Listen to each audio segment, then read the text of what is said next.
Hello students, welcome back to my channel education hub. तो आज मैं लेके आया आपके लिए क्लास 11th फिजिक्स का यूनिट एंड डायमेंशन चैप्टर, जिसके अंदर हम करने वाले हैं एप्लीकेशन ऑफ डायमेंशन एनालिसिस। मतलब इसके अंदर होता क्या है, तो इसके अंदर हम फॉर्मूले को ना डिराइव कर सकते हैं, किसी भी फॉर्मूले को। अब वो करेंगे कैसे? जैसे मैं दो क्वेश्चन लेके आया आपके लिए, ईजी है, बन जाएगा आराम से। देखो, जैसे बोला है कि आपको पेंडुलम का फॉर्मूला डिराइव करना है। सबसे पहले ना आपको क्वेश्चन में देखना है कि ये पता करना है कि किसकी चीज पे डिपेंड कर रहा है। डिपेंड वर्ड होगा, डायरेक्टली प्रोपोर्शनल वर्ड होगा, रिलेट वर्ड होगा।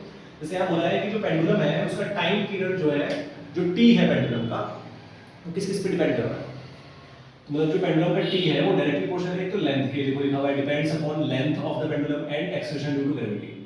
और दूसरा किसके ऊपर डिपेंड कर रहा है? जी के ऊपर डिपेंड कर रहा है ना। तो मैं एक को ऐसे ए लिखूंगा, एक को ऐसे बी लिखूंगा, सब में ऐसी अप्रोच फॉलो करनी है आपको। हमें पता है कि जब भी हम प्रोपोर्शनल का साइन हटाते हैं तो इक्वल टू का साइन लगाते हैं, एल ए और जी ऐसे करके बी लगा देंगे। सिंपल है, कोई दिक्कत नहीं है इसमें। अच्छा देखो, यहाँ पे टाइम है, यानी यहाँ पे m 0 है, l 0 है और t 1 है। डायमेंशन लिखना आता है आपको। और यहाँ पे क्या है? l इक्वल टू a है, g इक्वल टू b है। तो मेरे को करना क्या है, दोनों तरफ ना इक्वेट करना होता है। यहाँ पे l क्या है? a, और इधर l क्या है? 0।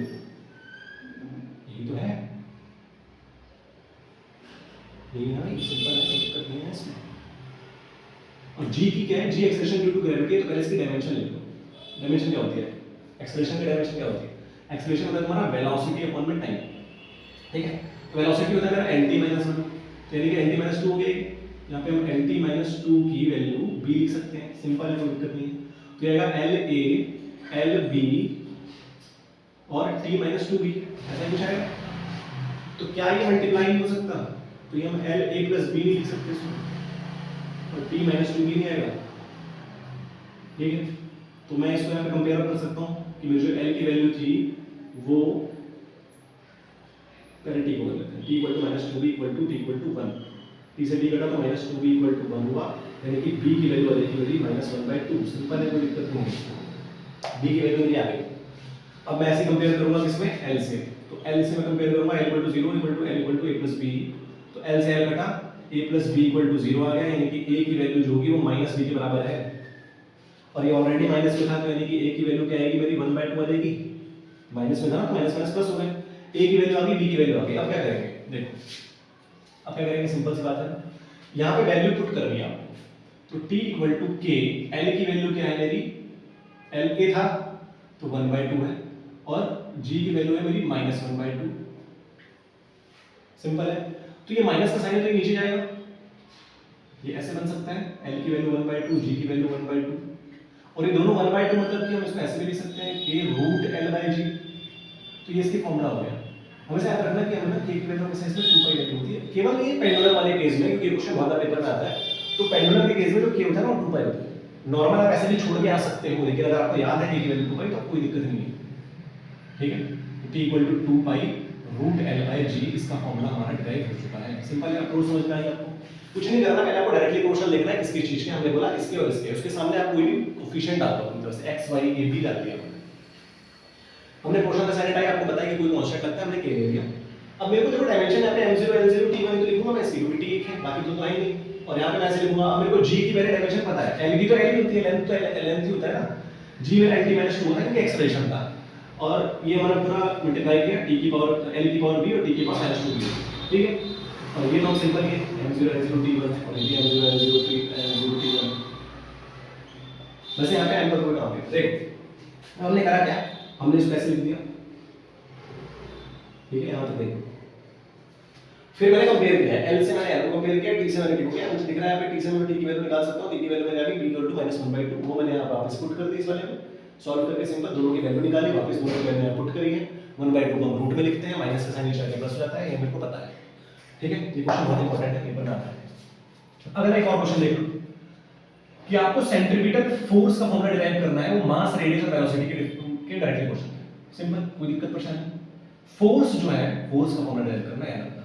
तो फोर्स मेरा एक तो मास के और रेडियस के और वेलोसिटी के क्या है? Directly question. तो एबीसी लिख देता हूं, सिंपल। फोर्स की डायमेंशन होती है mlt - 1, यही होती है भाई, क्योंकि फोर्स होता है मास इनटू एक्सेलरेशन। mlt - 2 होती है सॉरी, है ना, क्योंकि एक्सेलरेशन की mt - 2 थी, बस एक मास ही लगा रहा है उसमें, mlt - 2 है। प्रोपोर्शनल का साइन रहता है, इक्वल टू रखते हैं, k का साइन हमारा आ जाता है यहाँ पे, एम ए है हमारा, आर को मैं लेंथ मानता हूँ, लेंथ होता है हमारा रेडियस। वेलोसिटी, वेलोसिटी क्या होता है, वेलोसिटी हमारा होता है lt माइनस 1, इसकी वैल्यू आ जाएगी c। अब इसको पूरा सॉल्व करेंगे, lt minus 2 equal to k m a l b l c t minus c, simple यही तो होगा। अब मैं इसको चेंज करके ऐसे भी लिख सकता हूँ m a l b plus c और t की वैल्यू माइनस c और m l t माइनस 2। तो देखो m को कंपेयर कर सकते हैं m के साथ, बनेगा पावर। l को मैं कंपेयर कर सकता हूँ इसके साथ, और t को मैं कंपेयर कर सकता हूँ इसके साथ, सिंपल। तो यहाँ सीधे सीधे मुझे दिख रहा है कि a की वैल्यू तो बना देगी, ठीक है भाई। यहाँ भी सीधे सीधे मुझे दिख रहा है कि माइनस 2 इक्वल टू माइनस सी, यानी कि माइनस से माइनस कटा, सी की वैल्यू हो जाएगी 2। वैल्यू यहाँ पुट कर सकते हैं, एल से एल कटा, तो b प्लस सी तो 1 के बराबर है, तो b प्लस 2 इक्वल टू 1, यानी कि b इक्वल टू 1 माइनस 2, यानी कि b इक्वल टू माइनस 1। क्या बात है, सही समझ में आ रही है सबको? समझ में आ रही है भाई? चलो आगे देखिए, ठीक है आगे देखिए। देखो वैल्यू पुट करनी है, लेकिन हमें आंसर कुछ गलत आ रहा है, जहाँ तक मुझे लग रहा है ये माइनस 1 चाहिए वैल्यू।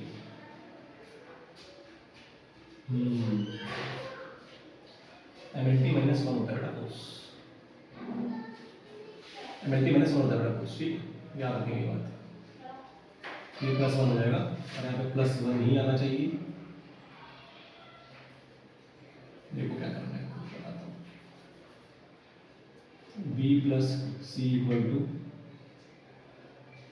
MLT माइनस 2 होता है ना, तो यहाँ पे 1 भी लिया था। हाँ सिंपल सिंपल सिंपल, गलती से डाल देना, ठीक है। सी की वैल्यू 2 है,